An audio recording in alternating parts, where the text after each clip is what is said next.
Και τώρα πάμε να δούμε την εικόνα που τα συνδέει όλα. Το πρότυπο χρησιμοποιεί μια πολύ δυνατή οπτική μεταφορά, το μάτι της επάρκειας. Αυτό δεν είναι απλά ένα ωραίο σχήμα, είναι όλη η φιλοσοφία. Συμβολίζει την ισορροπία. Μας λέει ότι για να είναι κάποιος ολοκληρωμένος επαγγελματίας χρειάζεται αρμονία. Πρέπει να αναπτύξουμε όλοι μας 3 διαφορετικούς αλλά απόλυτα συνδεδεμένους τομείς.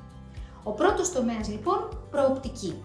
Εδώ μιλάμε για τη μεγάλη εικόνα, το γιατί. Ένας σπουδαίος project manager δεν είναι απλά ένας εκτελεστής. Δεύτερος τομέας, άνθρωποι. Τόσο απλό και τόσο κρίσιμο. Τα έργα γίνονται από ανθρώπους για ανθρώπους.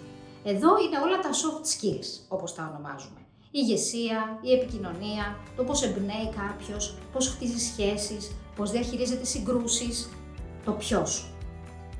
Και φτάνουμε στον τρίτο τομέα, την πρακτική. Αυτό είναι το πώς. Είναι αυτό που οι περισσότεροι έχουμε στο μυαλό μας όταν ακούμε project management. Σχεδιασμός, χρονοδιαγράμματα, προϋπολογισμός, διαχείριση κινδύνων, τα hard skills. Είναι οι τεχνικές που μας επιτρέπουν να φέρουμε το έργο εις πέρας, σωστά και στην ώρα του.